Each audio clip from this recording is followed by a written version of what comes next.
Welcome to my channel. Try to hear the latest story. I walked into my childhood home on my 19th birthday to find my bedroom completely empty, my belongings in garbage bags by the curb, and a brand new nursery where my room used to be. My mother and stepfather were acting like I never existed, my younger stepsister smirking from the doorway. That was the moment I realized they had literally erased me from their family, so I decided to erase myself from their lives completely. What happened next destroyed everything they thought they knew about control. 6 months earlier, life had been completely different. I was Gibson Mitchell, a high school senior, living with my mother Sarah in our modest 3-bedroom ranch house in suburban Ohio. We had been a team since I was 12, when my father died serving overseas in Afghanistan. Those 7 years between his death and my 19th birthday had been tough financially, but emotionally we were solid. Mom worked double shifts as a registered nurse at Cleveland General Hospital, and I maintained a 3.8 GPA while working weekends at the local grocery store to help with expenses. Our relationship was built on mutual respect and genuine affection. Mom never tried to replace my father or pretend that our situation was easy. She was honest about money struggles, included me in family decisions, and always made time for my school events and activities, despite her exhausting work schedule. I helped with household chores, cooked dinner most nights, and handled yard maintenance without being asked. We were partners in making our small family work. Everything changed the day Mom met Bradley Patterson at the hospital. He was a pharmaceutical sales representative, 42 years old, recently divorced, and apparently very successful based on his expensive suits and luxury sedan.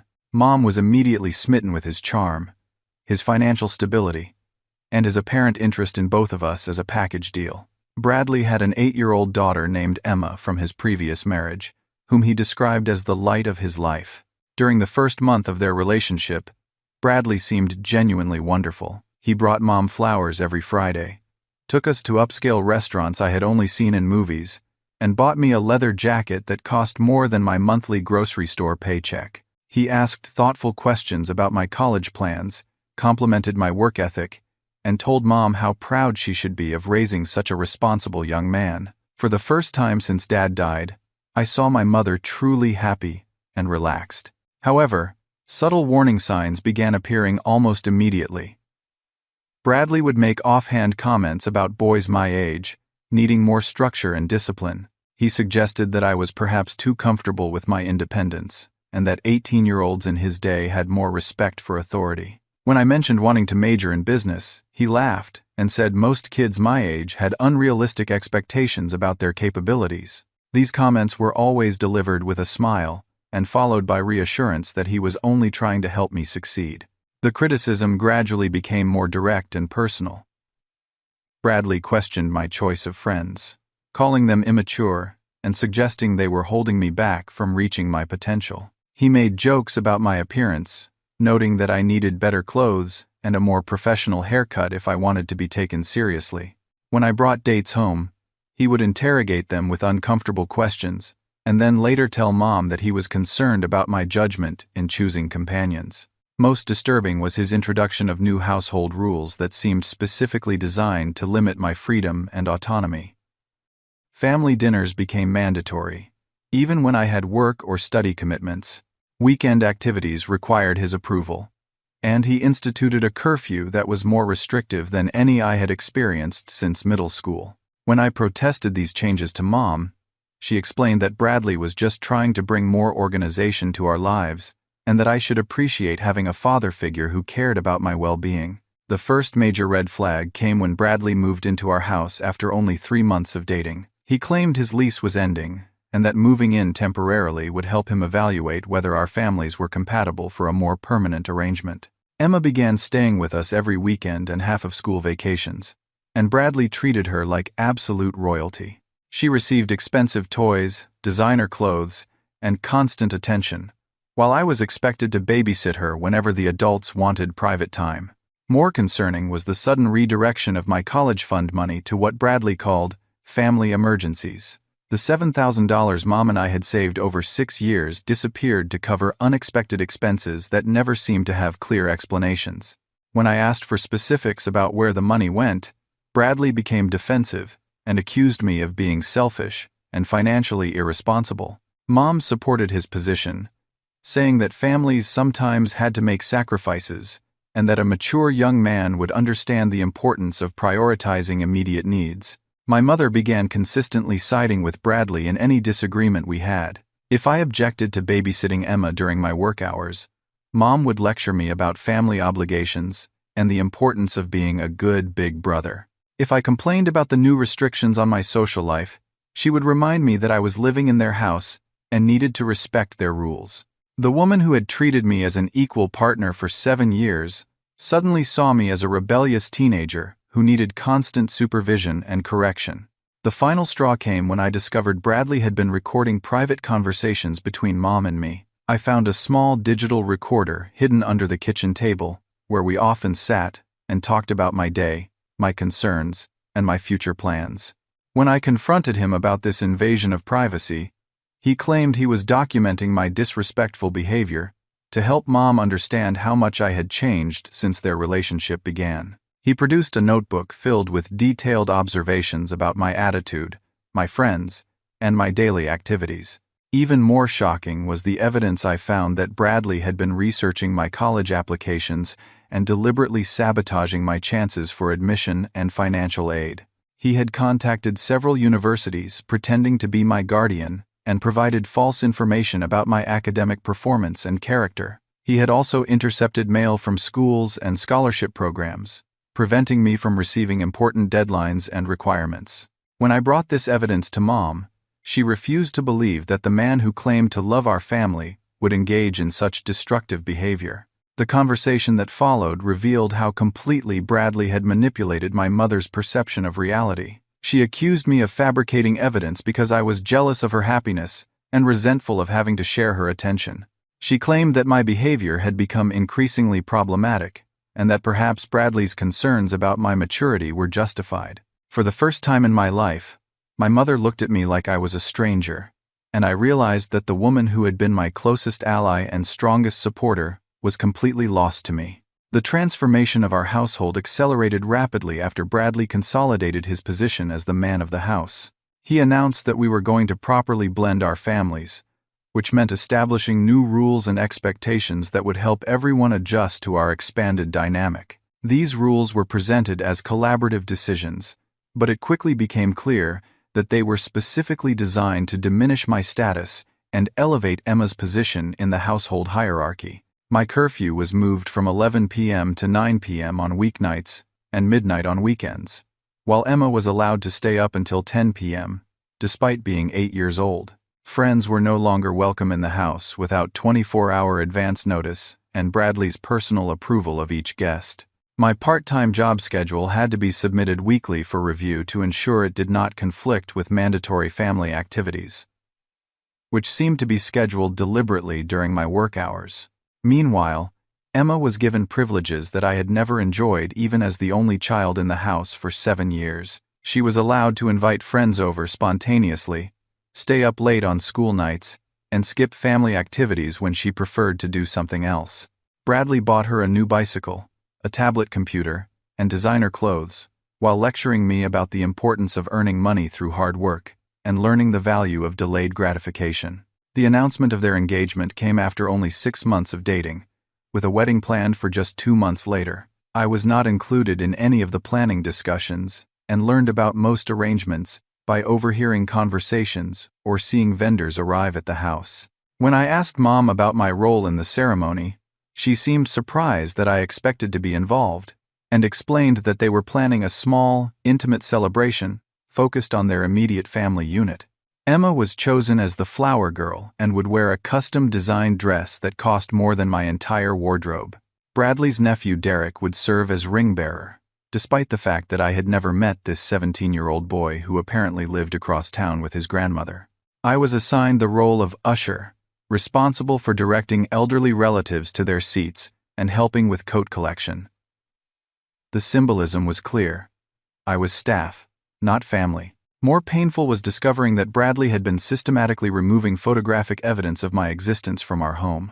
Pictures of Mom and me from holidays, birthdays, and school events were taken down and replaced with newer photos that featured only Mom, Bradley, and Emma. My school awards and certificates disappeared from the hallway display, replaced by Emma's kindergarten artwork and dance recital photos. When I confronted Mom about this obvious erasure of my history, she claimed they were simply making space for new memories and that I was being overly sensitive about normal household changes. The basement became a storage area for boxes containing my childhood belongings, photo albums, and memorabilia from my father's military service.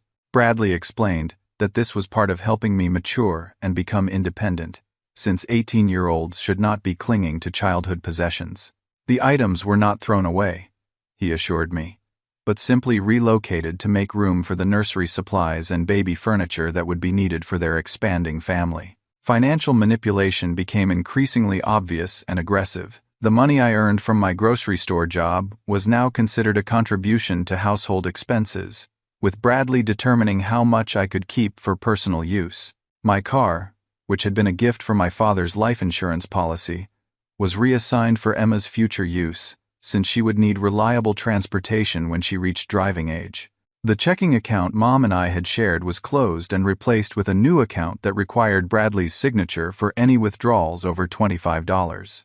My social life was systematically dismantled through rules that made it impossible to maintain friendships or romantic relationships. Friends were discouraged from visiting because their presence disrupted family time and created unnecessary noise and mess.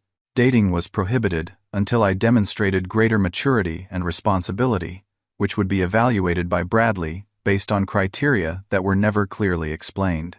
Extracurricular activities that had been important parts of my identity, including debate team and volunteer work at the animal shelter, were canceled due to family obligations that always seemed to be scheduled during those exact time periods. Even my relationship with my grandmother, my father's mother who had been a constant source of love and support since his death, was limited because Bradley claimed her influence encouraged my selfishness and prevented me from accepting my new family structure. Phone calls were monitored, visits were restricted to brief monthly meetings in public places, and I was forbidden from discussing family matters with her because it would be disloyal to Mom and Bradley. The most devastating discovery came when I found legal documents in Bradley's briefcase indicating that he had been forging my signature on various papers. College application forms had been altered to include false information about my grades and activities. Financial aid documents contained fabricated details about our family income and assets. Most shocking were custody papers showing that Bradley had legally adopted Emma, while simultaneously filing paperwork to have me declared an emancipated minor, which would remove me from any consideration in inheritance or family legal matters. Mom had signed these papers without reading them carefully, trusting Bradley to handle legal complexities that she found overwhelming and confusing. When I showed her the documents and explained their implications, she became angry with me for snooping through private papers and accused me of trying to create problems where none existed. Bradley smoothly explained that these were simply preliminary legal steps to protect everyone's interests and ensure that our family transition proceeded smoothly according to state requirements. The realization that my mother had literally signed away her legal obligations to me while granting Bradley complete authority over my future was the moment I understood that I no longer had any protection or standing in the place I had called home for 19 years. The people I had loved and trusted most in the world had systematically dismantled my identity, my security, and my prospects for the future, and they had done it with legal precision that would be difficult to challenge or reverse. The visual erasure of my existence became complete when Bradley scheduled professional family portraits with only himself, Mom, and Emma. The photographer arrived on a Saturday morning while I was working at the grocery store, and when I returned that evening, I found elegant, framed photographs displayed throughout the house, showing the three of them posed in various configurations around our living room, kitchen, and backyard. The pictures were beautiful, expensive, and completely devoid of any evidence that I had ever been part of this family. When I asked Mom why I had not been included in the photo session, she explained that they had wanted to capture some special moments with just their nuclear family unit before the new baby arrived. She was 6 months pregnant with Bradley's child, a pregnancy that had been announced to me as an afterthought during one of their mandatory family meetings. The implication was clear. The real family consisted of Bradley, Mom, Emma, and the unborn child, while I was essentially a temporary houseguest, whose presence was tolerated but not celebrated. The holiday season brought additional confirmation of my outsider status. Thanksgiving dinner was prepared for 4 people, with no place setting for me at our dining room table. When I pointed out the oversight, Bradley explained that they had assumed I would want to spend the holiday with friends, or work extra hours at the grocery store, since I was always complaining about needing money. The turkey was sized for their group. The side dishes were prepared according to Emma's preferences, and the conversation topics centered around their shared memories and future plans. Most painful was discovering that they were telling extended family members that I was away at college and doing well with my studies. Relatives who called or visited during the holidays were given detailed updates about my fictional academic progress and social life at a university I had never attended. When my Aunt Patricia called specifically to speak with me, Mom explained that I was studying for finals and could not be interrupted, then later claimed that I had been sleeping when she returned the call. The transformation of my childhood bedroom into Emma's Princess Palace was announced during a family meeting in late November. Bradley explained that Emma needed a larger room befitting a big girl who would soon be a big sister, and my bedroom was the logical choice due to its size and location near the master suite. I was given 2 weeks to clear out my belongings and prepare for the transition. The basement was offered as temporary accommodation, along with use of the garage if I preferred more privacy and independence. The new room design included custom furniture, a canopy bed, and a color scheme that Emma had chosen from an expensive interior design catalog. Professional decorators were hired to complete the transformation, and no expense was spared in creating a space worthy of Bradley's precious daughter. Meanwhile, I was expected to be grateful for access to a corner of the basement that had been cleared of storage boxes and furnished with a donated couch and a folding table for my homework. During this same period, I discovered that Bradley had been intercepting my college acceptance letters and replacing them with rejection notifications that he had fabricated using computer software. Several universities had actually accepted me with partial scholarships, but Bradley had responded to these offers on my behalf, declining admission and canceling financial aid packages. He had also used my social security number to apply for credit cards that were being used to pay for Emma's private school tuition and extracurricular activities. The money from my college fund had been spent on fertility treatments to help Mom conceive, nursery furniture, and a family vacation to Disney World that I was not invited to join.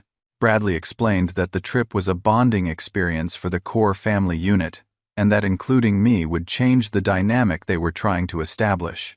Emma needed to feel secure in her position as the cherished daughter, and my presence might create confusion about family roles and relationships.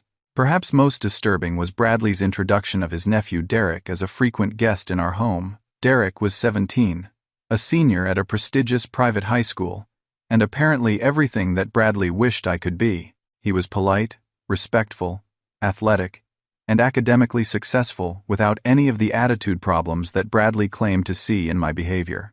Derek was invited to family dinners, included in weekend activities, and treated with the kind of approval and admiration that I had not experienced since before Bradley entered our lives.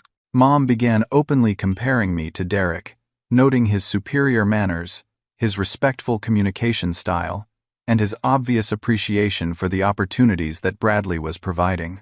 She suggested that spending time with Derek might help me understand what mature behavior looked like, and that I could learn valuable lessons about gratitude and family loyalty from observing his interactions with adults. The message was unmistakable. Derek was the kind of son they wanted, and I was a disappointing substitute who needed constant correction and improvement. The manipulation reached its peak when I secretly installed a recording application on my phone and captured a private conversation between Bradley and Mom, discussing their plan to have me involuntarily committed to a psychiatric facility. They had researched procedures for declaring a young adult mentally incompetent due to behavioral problems, and Bradley had already contacted facilities that specialized in treating adolescents with authority issues and family adjustment disorders. The conversation revealed that they intended to claim that my jealousy over the pregnancy and my resentment toward Emma had escalated into concerning behavior that suggested potential danger to family members.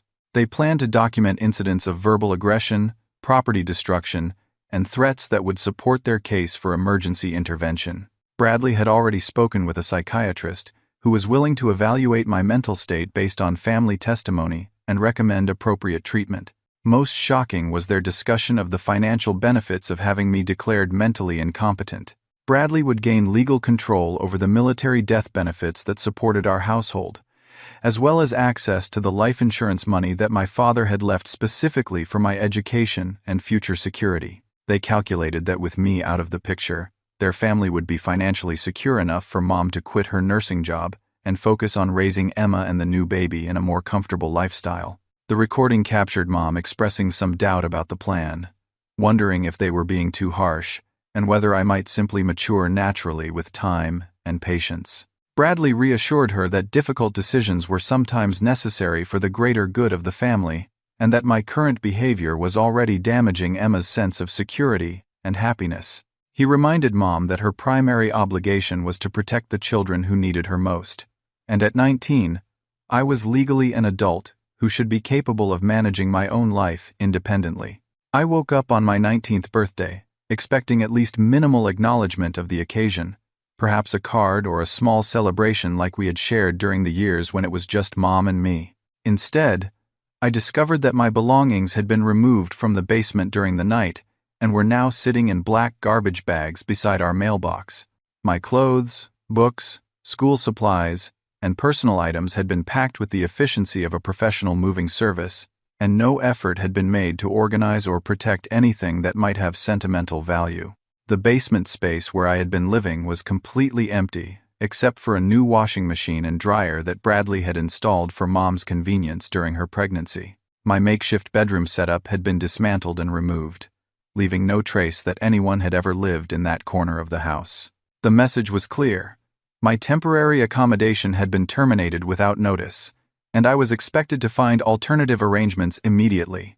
Upstairs, the transformation of my childhood bedroom into a nursery was complete. Professional decorators had installed custom shelving, a changing table, and a crib that probably cost more than my entire college fund had contained.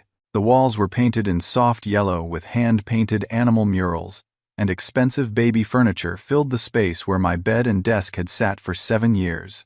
The room looked like something from a magazine spread about luxury nursery design. The family was eating breakfast in the kitchen when I entered to confront them about the situation. Emma was wearing a new dress and chattering excitedly about her upcoming dance recital, while Mom and Bradley discussed plans for a weekend trip to Cleveland to shop for baby clothes and nursery accessories. None of them acknowledged my presence or seemed surprised to see me standing in the doorway holding garbage bags full of my possessions. When I finally interrupted their conversation to ask about the meaning of this birthday surprise, Mom looked genuinely confused for a moment before realizing what day it was. She claimed that pregnancy brain was making her forgetful, and that she had been so focused on preparing for the new baby that important dates were slipping her mind. She offered a distracted apology and suggested we could celebrate later in the week when she felt more organized and energetic. Bradley was far more direct in his explanation of the situation. He informed me that 19 years old was an appropriate age for young men to find their own paths in life, and that continuing to live at home would prevent me from developing the independence and maturity that I needed to succeed as an adult. The nursery was needed for the new baby, and Emma deserved to have the larger bedroom that would give her space to grow and express her personality. He presented this as a natural progression that any reasonable person would understand and accept. Emma giggled from her seat at the breakfast table and made comments about getting the good bedroom and having more space for her toys and clothes. She seemed delighted by the upheaval and showed no awareness that anything inappropriate or cruel was happening. To her, this was simply an exciting day when she received improvements to her living situation, and my distress was irrelevant to her happiness. The conversation that followed revealed how completely Bradley had manipulated my mother's perception of our relationship and my character. She expressed frustration with what she called my negative attitude and constant complaints about family changes that were beyond anyone's control. She claimed that I had become increasingly difficult to live with, and that my presence was creating stress during what should be a happy time in their marriage. According to her new understanding of our history, I had always been a challenging child who required constant management and correction. The moment that broke my heart completely was when I played the recording of their psychiatric commitment plan on my phone, using the kitchen speakers so that every word was clearly audible. The conversation lasted nearly 10 minutes and included detailed discussions of legal procedures, financial benefits, and facility options that they had researched. Emma stopped giggling and looked confused, while Mom's face went white with shock at hearing her own voice discussing such a devastating betrayal. But Bradley remained completely calm and immediately began explaining that I had obviously doctored the recording using computer software, just as I had fabricated evidence about the college application sabotage. He claimed that my behavior was escalating toward more sophisticated forms of deception and manipulation, which actually supported his concerns about my mental stability. He suggested that creating fake recordings of family conversations was exactly the kind of disturbing behavior that indicated I needed professional help. Mom chose to believe Bradley's explanation, despite the clear evidence of their conspiracy. She accused me of becoming paranoid and suggested that my imagination was creating threats that did not exist. She claimed that no reasonable person would believe such an elaborate recording was authentic, and she expressed disappointment that I would stoop to such desperate measures to avoid taking responsibility for my own problems. The woman who had raised me and supposedly loved me was completely lost, and I realized that no amount of evidence would ever be enough to break through Bradley's manipulation. While packing my belongings into my car, I made one final discovery that changed everything about my understanding of the situation and my options for the future. Hidden in a box of papers that Bradley had apparently overlooked was my original birth certificate and documentation about a life insurance policy that my father had purchased specifically for my benefit before his deployment to Afghanistan. The policy had matured on my 18th birthday, and the funds had been held in trust waiting for me to claim them when I turned 19. The life insurance money amounted to $75,000, a sum that would cover college tuition, living expenses, and provide a foundation for financial independence that Bradley and Mom could not access or control. My father had arranged the policy through his military unit with the specific intention of ensuring that I would have resources to pursue my education and build a stable future, regardless of what happened to him during his service. He had also designated his best friend, Colonel James Thompson, as the trustee who would help me navigate the legal requirements for accessing the funds. Armed with this knowledge and the documentation to prove my identity and eligibility, I realized that I had options that Bradley had never anticipated. Instead of being forced into a desperate situation where I might have to accept their terms or struggle with poverty, I could establish genuine independence and pursue the future that my father had worked to make possible. The money would allow me to escape their control completely and build a life based on my own choices rather than their manipulation and abuse. The final confrontation took place in our driveway as I loaded the last of my belongings into my car. I calmly announced that I was leaving permanently and would never contact them again unless they made serious efforts to change their behavior and acknowledge the damage they had caused. I explained that I had access to resources they were not aware of, and that I would be pursuing my education and building my life without any assistance or interference from them. I removed Mom's name from all my bank accounts, changed the passwords on my email and social media accounts, and updated my emergency contact information to reflect my new independence. I informed them that any attempts to contact me, follow me, or interfere with my new life would be considered harassment and reported to appropriate authorities. I also revealed that I had been accepted to Northwestern University with a partial scholarship and would be starting classes in the fall semester, despite their attempts to sabotage my applications. The expression on Bradley's face when I showed them the acceptance letter and scholarship documentation was worth every moment of pain and humiliation I had endured during the previous 6 months. He realized that his careful plan to control my future had failed, and that I had resources and opportunities that he could not access or destroy. Mom looked confused and hurt, as if she was beginning to understand the magnitude of what she had participated in, but it was far too late for regrets or apologies. As I drove away from the house where I had lived for 7 years, I felt a mixture of grief and liberation that was almost overwhelming. I was losing the family that had defined my identity and provided my sense of security. But I was also escaping a situation that had become toxic and destructive. The road ahead was uncertain and challenging, but for the first time in months, it was mine to choose and mine to navigate according to my own values and priorities. The first indication that my departure had created more disruption than Bradley anticipated came within 24 hours of my birthday evacuation. Mom began calling my phone repeatedly, leaving increasingly frantic voicemails begging me to come home so we could work through our family problems like mature adults. Her messages revealed a growing panic as she realized that I had genuinely disappeared from her life rather than simply staging a dramatic protest that would end with my return and apology. By the third day, she had driven to every location where she thought I might be staying, including the homes of friends she had forbidden me to visit, my workplace at the grocery store, and even the public library where I used to study. The apartment I had rented using my inheritance money was in a different suburb, and I had carefully avoided leaving any trail that would lead back to my new address. Her inability to locate me seemed to trigger the first real awareness that our relationship might be permanently damaged. The grocery store manager, Mrs. Rodriguez, later told me that Mom had arrived during the morning shift, demanding to speak with me about a family emergency. When informed that I had resigned my position effective immediately, she became upset and insisted that there must be some mistake because I would never quit without giving proper notice. She left her contact information and asked to be called if I returned, apparently still believing that my disappearance was a temporary reaction that would resolve itself quickly. Meanwhile, I had contacted my father's family and my maternal relatives to explain what had been happening in our household and why I had been forced to leave. The response was immediate and overwhelming in its support for my decision and condemnation of Mom and Bradley's treatment. My grandmother was particularly horrified to learn about the erasure of my father's military memorabilia and the misuse of funds that had been intended for my education. Aunt Patricia, my father's sister who lived in California, immediately offered me a place to stay if I wanted to relocate to the West Coast for college. Uncle Robert, my mother's brother who lived across town, called Mom directly to express his disgust with her parenting choices and inform her that he would be changing his will to exclude her from any inheritance considerations.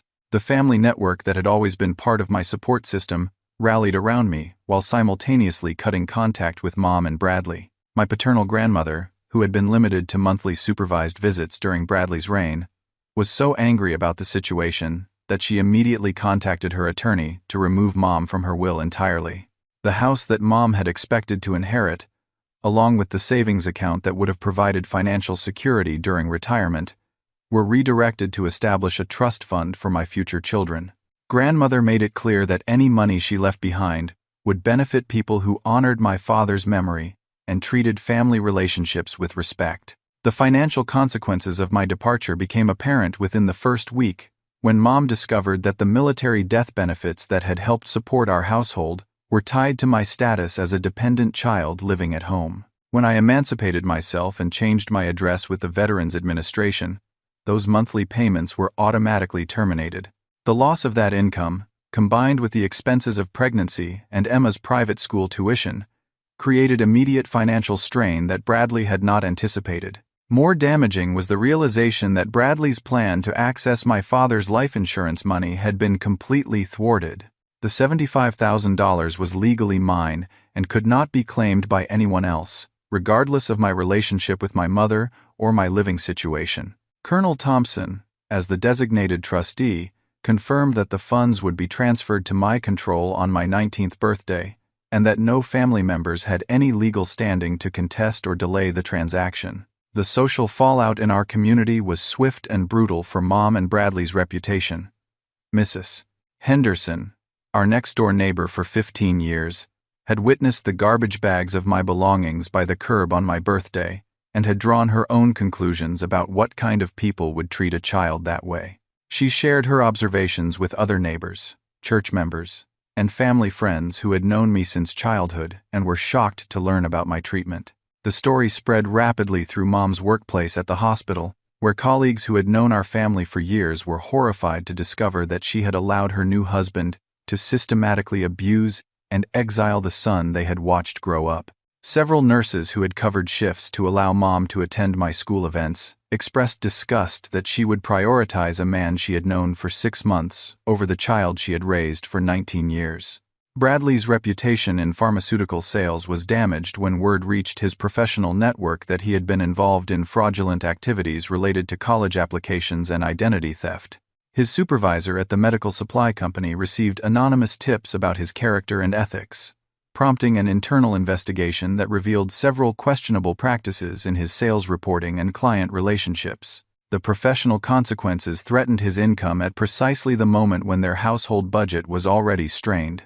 Emma's behavior became increasingly problematic as she struggled to understand why I had disappeared without saying goodbye, and why everyone seemed angry with her father. She began acting out at school, fighting with classmates, and refusing to follow instructions from teachers who tried to provide discipline. Her grades declined, and she was suspended twice for aggressive behavior toward other children who asked questions about her family situation. The stress of these multiple crises created complications in Mom's pregnancy that required bed rest and additional medical monitoring. Her obstetrician was concerned about elevated blood pressure and signs of preterm labor that seemed directly related to emotional distress rather than physical health problems. Bradley blamed Mom for creating the crisis by choosing to worry about me instead of focusing on their new baby and their marriage. The breaking point came when Child Protective Services received multiple reports from community members who were concerned about Emma's welfare and the family's stability. Teachers, neighbors, and family friends had independently contacted authorities to report suspected emotional abuse, financial irregularities, and signs that the household was not providing appropriate care for the children residing there. The investigation that followed required extensive documentation and interviews that further destabilized their carefully constructed facade. The final blow to their sense of control came when I appeared in the local newspaper as the recipient of a prestigious scholarship for children of fallen military personnel. The article included a photo of me with Colonel Thompson and details about my academic achievements, community service, and plans to study business and law at Northwestern University. The story mentioned my triumph over family adversity without providing specific details, but readers who knew our family could easily connect the dots.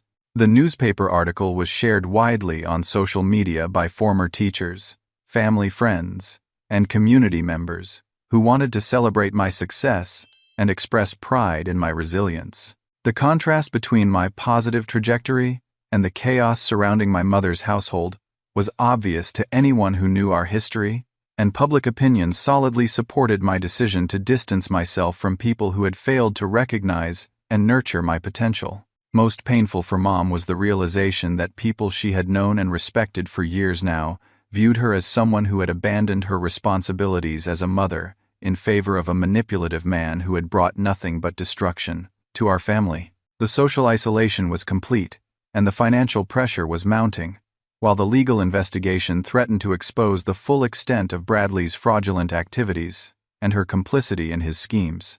Northwestern University welcomed me with open arms when I arrived for orientation in late August, carrying everything I owned in 2 suitcases and a backpack. The scholarship program for children of military families provided not only tuition assistance, but also mentorship, academic support, and a built-in community of students who understood the unique challenges of growing up with loss and instability. For the first time in months, I felt like I belonged somewhere, and that my potential was recognized and valued.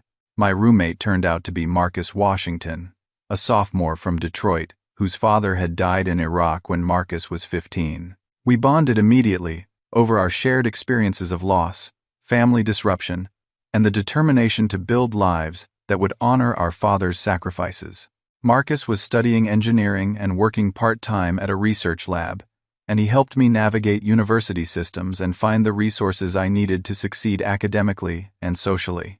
The business program was challenging but exhilarating, offering courses in economics, accounting, marketing, and organizational behavior that felt directly relevant to my future goals. My professors were impressed with my work ethic, analytical skills, and maturity level, which they attributed to life experiences that had forced me to develop independence and resilience at an early age. Several faculty members took special interest in my progress and offered research opportunities that would enhance my resume and graduate school prospects.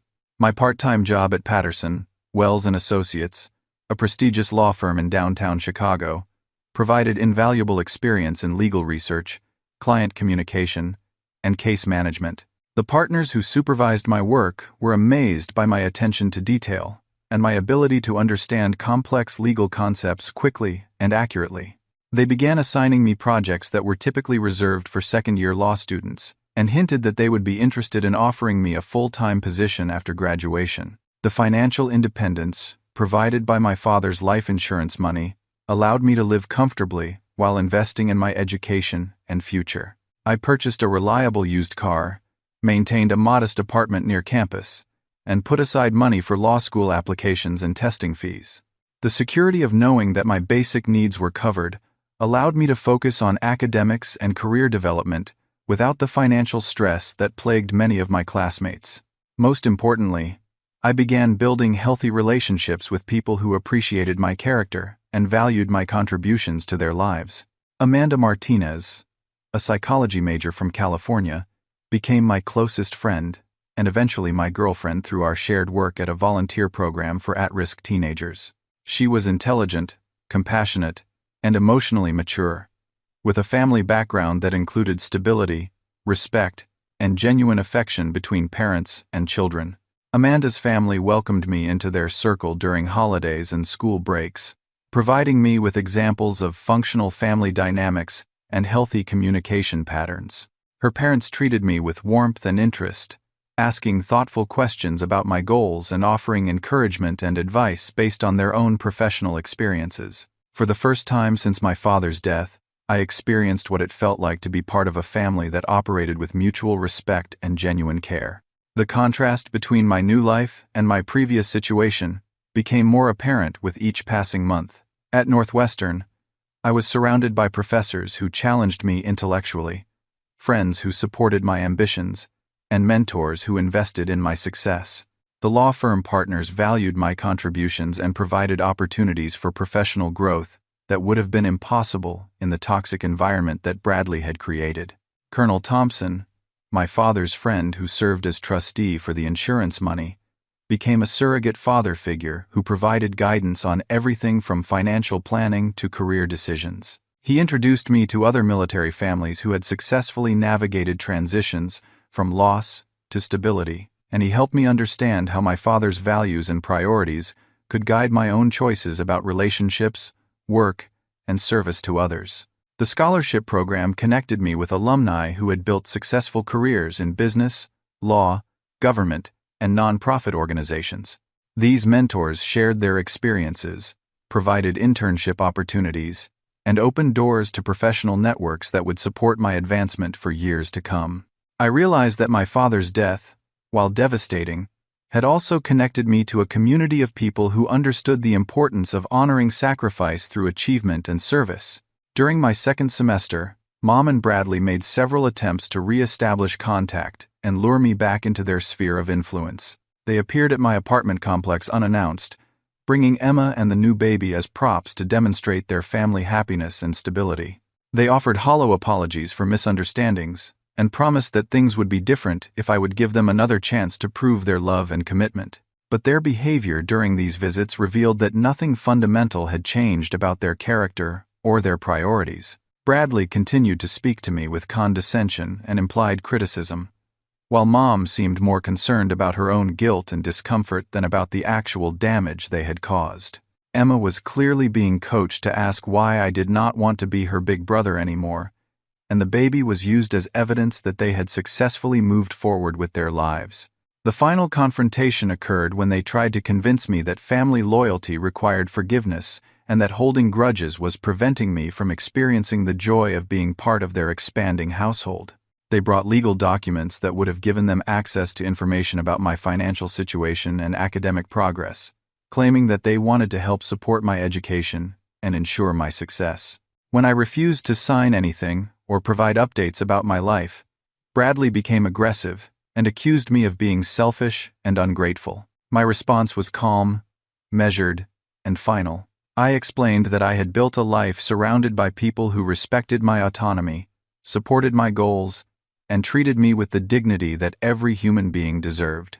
I had no interest in returning to a situation where my worth was constantly questioned, my achievements were minimized, and my future was subject to the approval of people who had proven themselves incapable of genuine love or loyalty.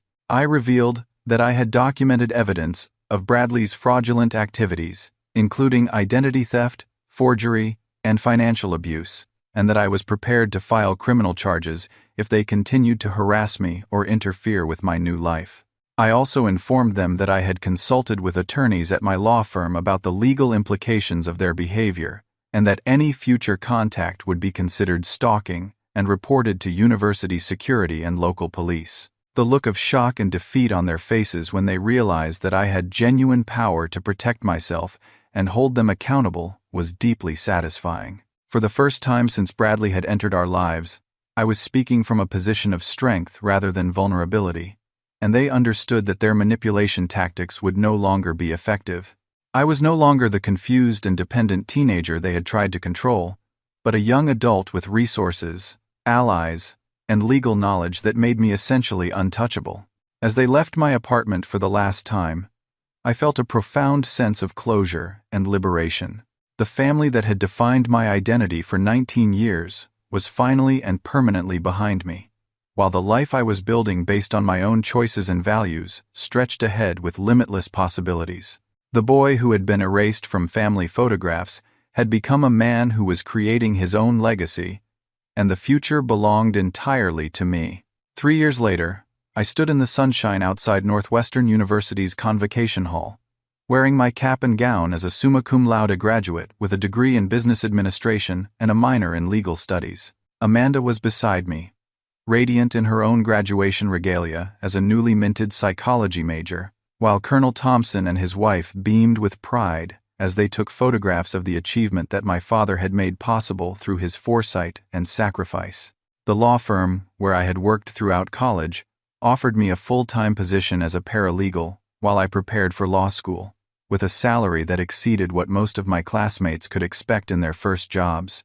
The partners had been so impressed with my work ethic, analytical abilities, and professional demeanor that they also offered to pay for my law school tuition in exchange for a commitment to return to their firm after graduation. It was the kind of opportunity that most pre-law students could only dream about, and it represented validation of everything I had worked to achieve. Amanda and I had grown closer throughout our college years, building a relationship based on mutual respect, shared values, and genuine affection that felt completely different from any family dynamics I had experienced. When I proposed to her during our graduation celebration, she said yes with tears of joy, and her family welcomed me as a son with the kind of unconditional acceptance that I had never received from my own mother.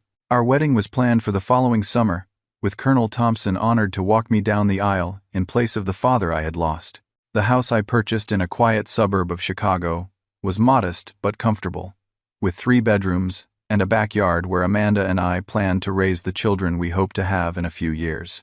The mortgage was easily manageable on my salary, and the financial security provided by my father's life insurance money meant that we could focus on building our life together without the stress and uncertainty that had characterized my childhood. Meanwhile, the consequences of Bradley's fraudulent activities had finally caught up with him in ways that brought genuine justice to our situation. The criminal charges I filed for identity theft and financial fraud resulted in his conviction on multiple felony counts, including forgery, theft, and conspiracy. He was sentenced to 4 years in prison and ordered to pay substantial restitution that wiped out his savings and forced the sale of his assets.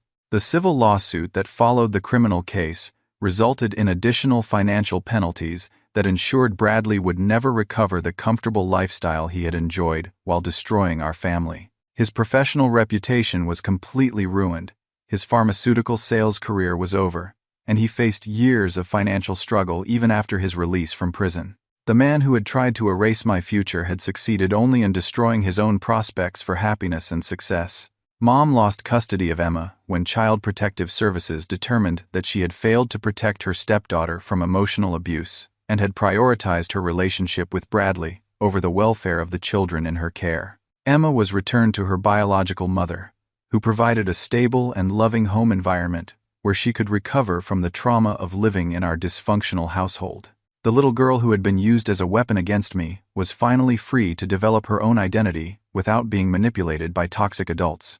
The baby that Mom and Bradley had conceived together was placed in foster care when Mom suffered a mental breakdown following Bradley's conviction and imprisonment. The stress of losing her husband, her stepdaughter, her financial security, and her social standing had overwhelmed her ability to function as a parent, and she required extended psychiatric treatment to address her depression and anxiety. The child she had prioritized over me was now being cared for by strangers because she had aligned herself with a predator instead of protecting her family. Sarah reached out to me one final time during her second year of therapy, offering what seemed like genuine remorse for the choices she had made and the damage she had caused. Her letter was thoughtful and detailed, acknowledging specific ways that she had failed as a mother and expressing understanding of why I had been forced to cut contact with her. She asked for nothing except the opportunity to apologize and to let me know that she finally understood the magnitude of her betrayal. My response was brief but not unkind. I acknowledged her apology and expressed hope that she would be able to build a healthier life for herself and potentially rebuild a relationship with her youngest child when he was older. However, I made it clear that I had moved beyond the need for her validation or approval, and that my healing did not require her participation. The door to reconciliation would remain closed unless she demonstrated sustained change over many years, and even then, any relationship would be limited and conditional. The life Amanda and I built together was everything that my father had hoped for when he purchased that life insurance policy before his deployment. We created a home filled with laughter, respect, and genuine affection, where conflicts were resolved through communication rather than manipulation, and where each person's goals and dreams were supported rather than sabotaged. Our marriage was a partnership of equals who had chosen each other freely and who worked together to create security and happiness for our family. I established a scholarship fund in my father's name to help other children of fallen military personnel pursue higher education and build stable futures despite the challenges they faced. The program provided not only financial assistance, but also mentorship and support services that helped young people navigate family transitions, educational opportunities, and career development. It was a way of honoring my father's sacrifice while ensuring that other children would have the resources they needed to escape toxic situations and build healthy lives. Looking back on the experience from the perspective of success and happiness, I realized that being erased from Bradley's version of our family was actually the greatest gift he could have given me. His cruelty forced me to develop independence, resilience, and self-reliance that served me well in every aspect of my adult life. His manipulation taught me to recognize and avoid toxic relationships, while his lies helped me appreciate the value of honesty and integrity in all my personal and professional dealings. The most important lesson I learned was that family is not defined by blood relationships or legal documents, but by the presence of people who genuinely care about your well-being and support your growth as a human being. Colonel Thompson, Amanda's family, my mentors at the law firm, and the friends I made in college provided more authentic love and encouragement than I had ever received from the people who were supposed to be my closest relatives. Sometimes, the greatest act of love is removing yourself from people who refuse to treat you with respect and dignity. Walking away from my mother and stepfather was the most difficult decision I had ever made, but it was also the decision that saved my life and made everything good that followed possible. The courage to erase myself from their toxic dynamic created space for me to discover my own worth and build relationships based on mutual care rather than control and manipulation. Today, Amanda and I are expecting our first child, a son we plan to name David in honor of my father. We have already begun planning how we will raise him with the values of respect, integrity, and service that my father embodied during his short life. Our child will grow up knowing that he is loved unconditionally and that his dreams and goals will be supported by parents who put his welfare ahead of their own convenience or comfort. The boy who was erased from family photographs is now a man who is creating his own legacy of love, achievement, and service to others. The teenager, who was thrown away like garbage, has become an adult who treasures the people in his life and works every day to deserve their trust and affection.